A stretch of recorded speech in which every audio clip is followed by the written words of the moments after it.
സന്തുഷ്ടരായിരിക്കുവിൻ, എല്ലാ അത്യാഗ്രഹങ്ങളിൽ നിന്ന് അകന്നിരിക്കുകയും ചെയ്യുവിൻ. മനുഷ്യജീവിതം സമ്പത്ത് കൊണ്ടല്ല ധന്യമാവുന്നത്. ലൂക്കായുടെ സുവിശേഷം 12-ാം അധ്യായം 15-ാം വാക്യം. ബാഹ്യമായ സമ്പത്തിനു വേണ്ടി കരയുന്ന ധനികന് കർത്താവ് നൽകുന്ന താക്കീതാണ് ഇത്.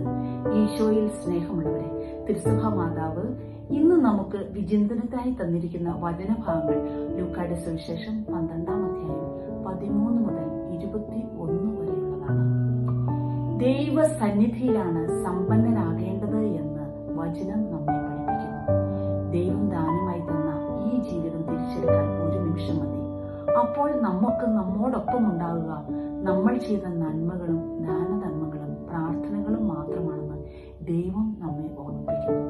സമൃദ്ധമായ വിളവ് കിട്ടിയപ്പോൾ അറപ്പുരകൾ പൊളിച്ചു പണിത് ധാന്യം സംഭരിക്കുന്ന ധനികനെ ദൈവം വിളിക്കുന്നത് ഭോഷ എന്നാണ്. എന്നിട്ട് പറയുന്നു, ഈ നിമിഷം നിന്റെ ആത്മാവിനെ ആവശ്യപ്പെടുമ്പോൾ നീ എന്ത് ചെയ്യും? ബാഹ്യമായി സമ്പത്ത് നേടാതെ ആത്മാവിനെ സമ്പന്നനാക്കാൻ ദൈവം നമ്മോട് ആഹ്വാനം ചെയ്യുന്നു. സ്നേഹമുള്ളവരെ, ഈ നോമ്പുകാലത്ത് എന്റെ ആത്മാവിന്റെ അവസ്ഥ എന്താണ്? എന്റെ ആത്മാവ് സമ്പന്നമാണോ എന്ന് ചിന്തിക്കേണ്ടിയിരിക്കുന്നു. മറ്റുള്ളവരെ സ്നേഹിച്ചും സഹായിച്ചും കരുണ കാണിച്ചും നമ്മുടെ ആത്മാവിനെ സമ്പന്നമാക്കി ജീവിക്കാനായി നല്ല തമ്പുരാനോട് നമുക്ക് പ്രാർത്ഥിക്കാം. മുൻപിൽ നിൽക്കുന്ന ഓരോരുത്തരും നമ്മെ പോലെ തന്നെ ബലഹീനരാണെന്ന് മനസ്സിലാക്കി അവരുടെ മുഖത്തൊരു പുഞ്ചിരി വിരിയിക്കാനായി ശ്രമിക്കാം. അതിനുള്ള കൃപയ്ക്കായി നമുക്ക് നല്ല തമ്പുരാനോട് പ്രാർത്ഥിക്കാം. ഒരു നല്ല ദിവസം എല്ലാവർക്കും ആശംസിച്ചുകൊണ്ട് ദൈവത്തിന് സ്തുതി.